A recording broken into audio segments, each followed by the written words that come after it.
GrannyDee here, saying hello to my juniors. And I owe you guys an apology.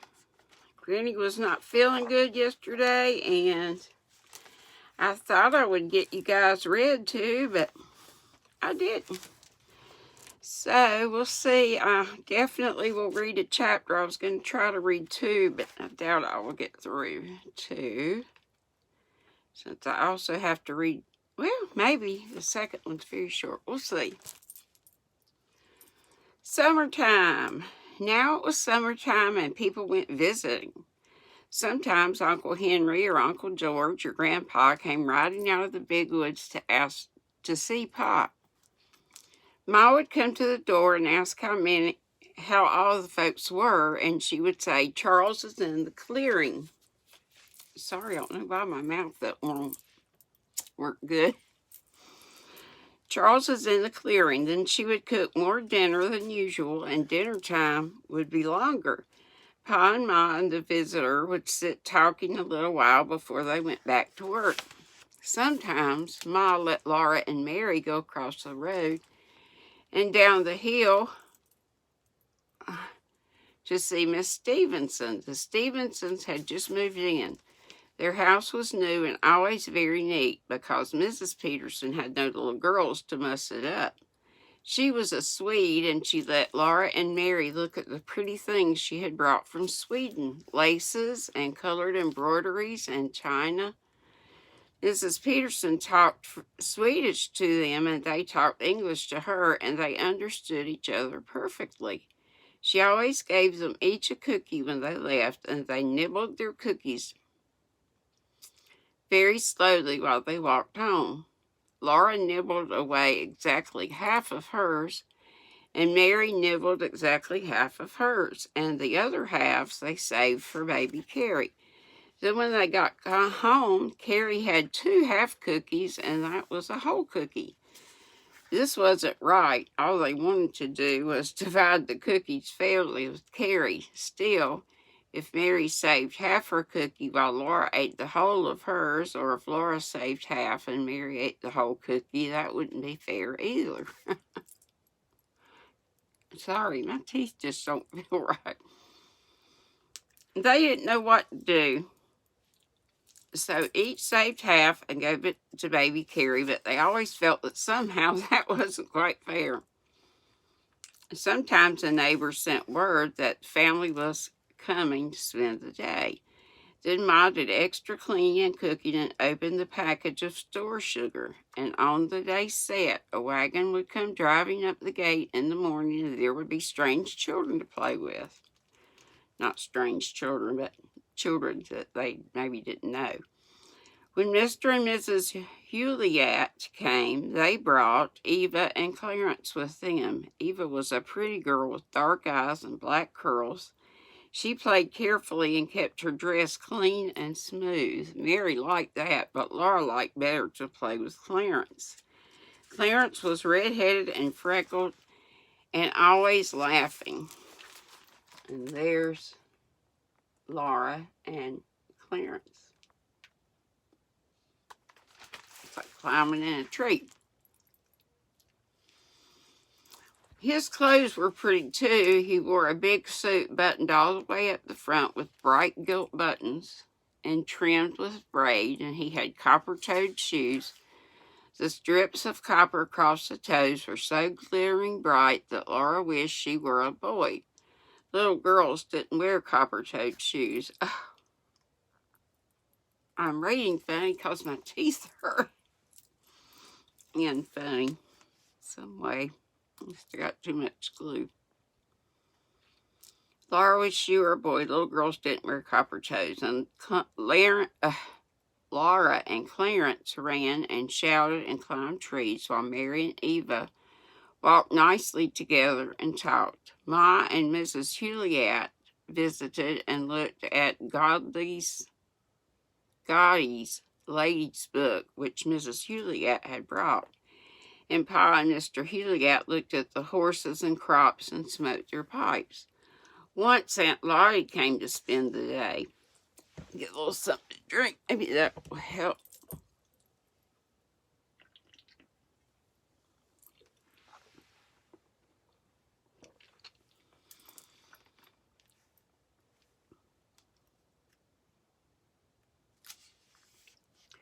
That morning, Laura had to stand still a long time while Ma unwound her hair from cloth strings and combed it into long curls. Mary was already sitting primly on a chair with her golden curls shining and her china blue dress fresh and crisp. Laura liked her own red dress, but Ma pulled her hair dreadfully, and it was brown instead of golden, so that no one noticed it. Everyone noticed and admired Mary's. "There," Ma said at last, "your hair is curled beautifully, and Lottie is coming. Run meet her, both of you, and ask her which she likes best, brown curls or golden curls." Laura and Mary ran out the door and down the path, for Aunt Lottie was already at the gate. Aunt Lottie was a big girl, much taller than Mary. Her dress was a beautiful pink, and she was swinging a pink sunbonnet by one string. "Which do you like best, Aunt Lottie?" Mary asked. "Brown curls or golden curls?" Ma had told them to ask that, and Mary was a very good little girl who always did exactly as she was told. Laura waited to hear what Aunt Lottie would say, and she felt miserable. "I like both kinds," Aunt Lottie said. Smiling, she took Laura and Mary by the hand, one on either side, and they danced along to the door where Ma stood. The sunshine came streaming through the windows into the house, and everything was so nice and pretty. The table was covered with a red cloth, and the cook stove was polished, shining bright. Through the bedroom door, Laura could see the trundle bed in its place under the big bed. The pantry door stood wide open, giving the sight and smell of goodies on the shelves. And Black Susan came pouring down the stairs from the attic where she had been taking a nap. It was all so pleasant, and Laura felt so gay and good that no one could ever have thought she could be as naughty as she was that evening. Aunt Lottie had gone, and Laura and Mary were tired and cross. They were at the woodpile gathering a pan of chips to kindle the fire in the morning. They always hated to pick up chips, but every day they had to do it. Tonight they hated it more than ever. Laura grabbed the biggest chip, and Mary said, "I don't care. Aunt Lottie likes my hair best. Anyway, golden hair is lots prettier than brown." Laura's throat swelled tight, and she could not speak. She knew golden hair was prettier than brown. She couldn't speak, so she reached out quickly and slapped Mary's face. Then she heard Pa say, "Come here, Mary." She went slowly, dragging her feet. Pa was sitting just inside the door, and he had seen her slap Mary. "You remember," Pa said, "I told you girls, you must never strike each other." Laura began, but Mary said, "That makes no difference," said Pa. "It is what I say you must mind." Then he took down a strap from the wall, and he whipped Laura with the strap. Laura sat on the chair in the corner and sobbed. When she stopped sobbing, she sulked. The only thing in the whole world to be glad about was that Mary had to fill the chip pan all herself. At last, when it was getting dark, Pa said again, "Come here, Laura." His voice was kind, and when Laura came, he took her on his knee and hugged her close. She sat in the crook of his arm, her head against his shoulder, and his long brown whiskers partly covering her eyes, and everything was all right again. She told Pa all about it, and she asked him, "Don't you like golden hair better than brown?" You don't like golden hair better than brown, do you?"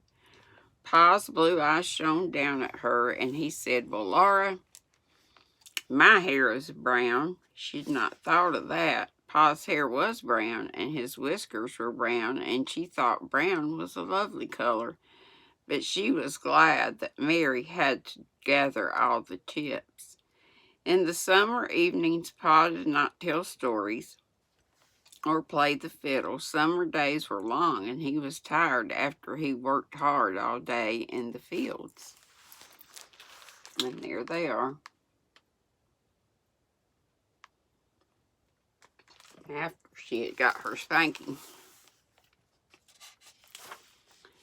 Ma was busy too. Laura and Mary helped her weed the garden, and they helped her feed the calves and the hens. They gathered the eggs, and they helped make cheese. How would you like to do that? Make cheese or make butter. They had to do all that back in those days. They had to make about everything. When the grass was tall and thick in the woods and the cows were given plenty of milk, this was the time to make cheese. Somebody must kill a calf, for cheese could not be made without rennet. And rennet, and I'm not sure I'm saying that right, it's R-E-N-N-E-T, is the lining of a young calf's stomach. So that's what it is. The calf must be very young so that it had never eaten anything but milk. Laura was afraid that Pa must kill one of the little calves in the barn. They were so sweet. One was fawn-colored and one was red, and their hair was so soft and their large eyes so wondering. Laura's heart beat fast when Ma talked to Pa about making cheese. Pa would not kill either of his calves because they were heifers and would grow into cows. He went to Grandpa's and to Uncle Henry's to talk about cheese making, and Uncle Henry said he would kill one of his calves and would be enough rennet for Aunt Polly and Grandma and Ma. So Pa went again to Uncle Henry's and came back with a piece of the little calf's stomach. It was like a piece of soft grayish-white leather, all ridged and tough on one side. When the cows were milked at night, Ma set the milk away in pans. In the morning, she skinned off the cream to make into butter later. Then when the morning's milk had cooled, she mixed it with the skimmed milk and set it all on the stove to heat. A bit of the rennet, tied in a cloth, was soaking in warm water.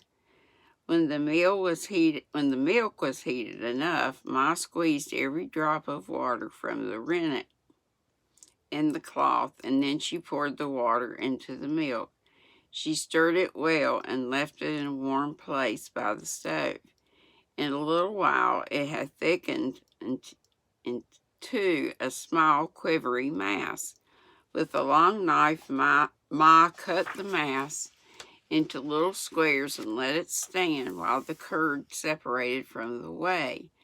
Then she poured it all into a cloth and let the thin yellowish whey drain out. So curds and whey, I'd always heard, are kind of like cottage cheese, and the curd are the solid pieces, and the whey was the liquidy part. You've heard the nursery rhyme about little Miss Muffet sat on a tuffet eating her curds and whey, and that's what that is. So when no more whey dripped from the cloth, Ma emptied the curd into a big pan and salted it, turning and mixing it well. Laura and Mary were always there, helping all they could. They loved to eat bites of the curd when Ma was salting it. It squeaked in their teeth. Under the cherry tree outside the back door, Pa had put up a board to press the cheese on. He had cut 2 grooves the length of the board and laid the board on blocks, one end a little higher than the other. Under the lower end stood an empty pail. Ma put the wooden cheese hoop on the board, spread it clean, a wet cloth over the inside of it, and filled it heaping full of the chunks of salted curd. She covered this with another clean, wet cloth and laid it on top of another board cut small enough to go inside the cheese hoop. Then she lifted a heavy rock on top of the board. All day long, the round board settled slowly under the weight of the rock, and the whey pressed out and ran down the grooves of the board into the pail. Next morning, Ma would take out the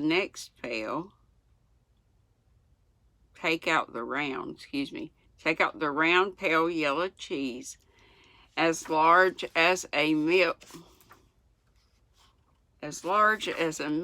pan. Then she made more curd and filled the cheese hoop again. Every morning she took the new cheese out of the press and trimmed it smooth. She sewed a cloth tightly around it and rubbed this cloth all over with fresh butter. Then she put the cheese on the shelf in the pantry. Every day she wiped every cheese carefully with the wet cloth, then rubbed it all over with fresh butter once more and laid it down on the other table.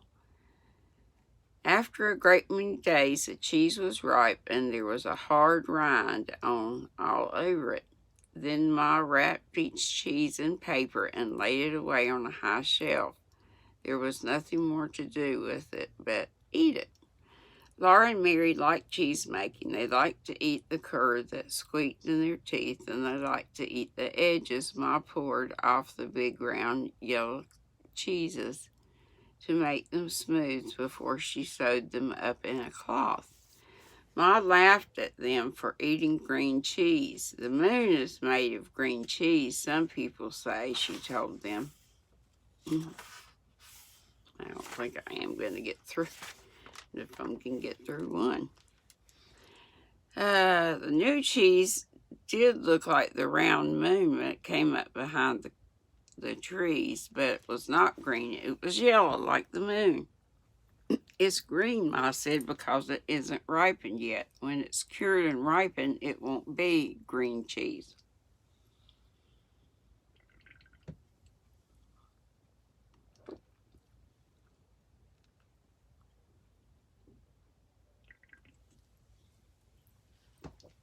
Sorry about that. Is the moon really made of green cheese? Laura asked, and Ma laughed. I think people say that because it looks like a green cheese, she said, but appearances are deceiving. Then while she wiped all the green cheeses and rubbed them with butter, she told them about the dead cold moon that's like a little world on which nothing grows. First day Ma made cheese, Laura tasted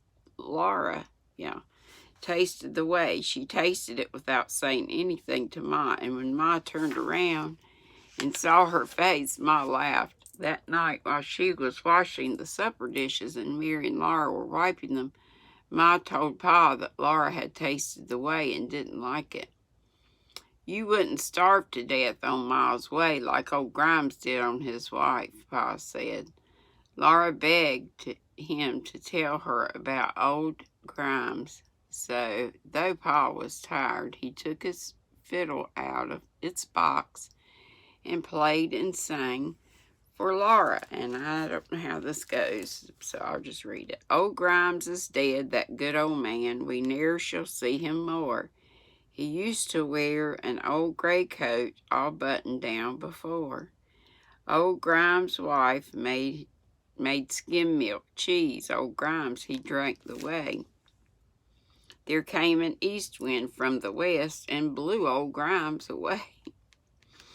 There you have it, said Pa. She was a mean, tight-fisted woman. If she hadn't skimmed all the milk, a little cream would have run off in the whey, and old Grimes might have staggered along. But the skimming off every bit of cream, and poor old Grimes got so thin the wind blew him away, plumb starved to death. Then Pa looked at Ma and said, nobody'd starve to death when you were around, Caroline.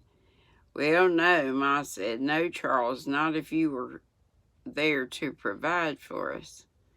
Pa was pleased. It was all so pleasant. The doors and the windows were open to the summer evening, the dishes making little dreadful sounds together as Ma washed them, and then Mary and Laura wiped, and Pa putting away the fiddle and smiling, and whistled softly to himself. After a while he said, I'm going over to Henry's tomorrow morning, Caroline. Going over to Henry's tomorrow, Caroline. to borrow the grubbing hoe. Those sprouts are getting waist high around the stumps in the wheat field. And man just has to keep everlasting at it of the woods it'll take back the place. Early next morning, he started to walk up to Uncle Henry's, but before he came hurrying back, he hitched the horses to the wagons, threw in the axe, the 2 wash tubs, the wash boiler, and all the pails and wooden buckets that there were. I don't know if I'll need 'em all, Caroline, he said, but I'd hate to warm 'em and not have 'em. Oh, what is it? What is it? Laura asked, jumping up and down with excitement. Pa found a new tree, Ma said. Maybe he'll bring us back some honey. It was noon before Pa came driving home. Laura had been watching for him, and she ran out to the wagon as soon as it stopped by the barnyard, but she could not see into it. Pa called, Caroline, if you'll come take this pail of honey, I'll go unhitch. Ma came out to the wagon disappointed. She said, well, Charles, even a pail of honey is something. Then she looked into the wagon and threw up her hands and laughed, and Pa laughed. All the pails and buckets were heaping full of dripping golden honeycomb. Both tubs were piled full, and so was the wash boiler. Ma and Pa went back and forth carrying the 2 loaded tubs and the water boiler and all the buckets and pads into the house. Ma heaped a plate high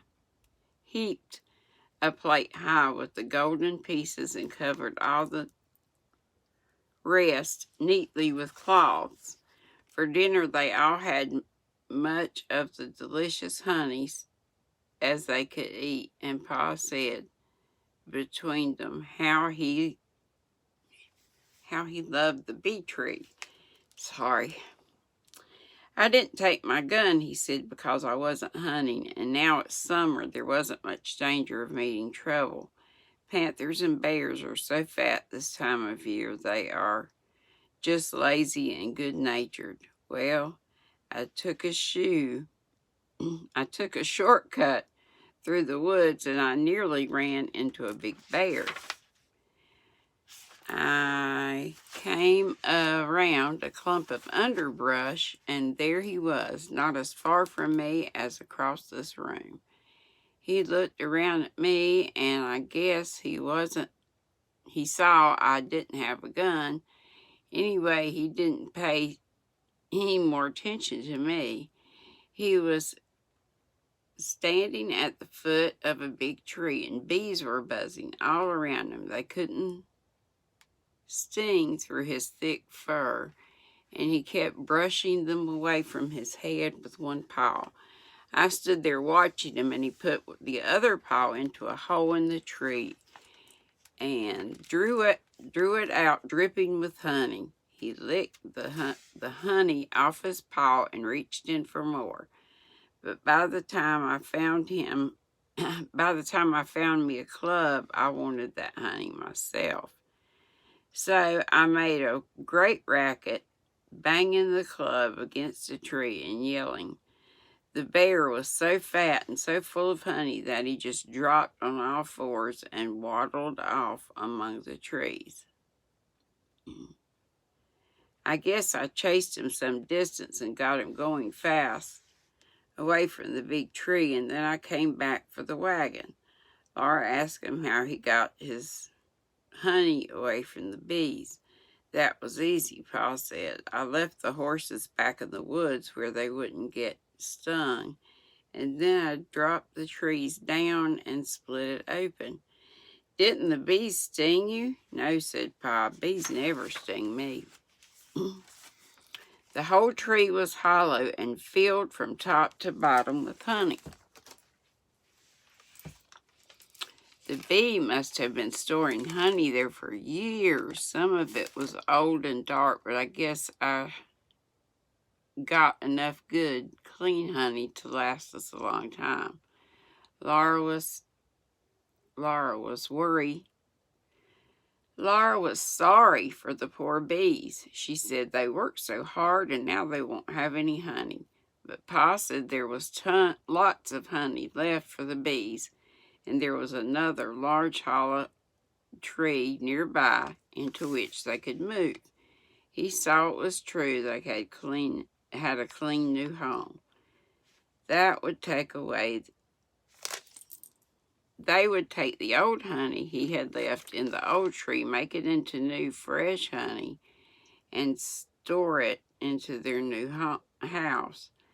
They would save every drop of the spilled honey and put it away, and they would have plenty of honey again long before winter came. Whew!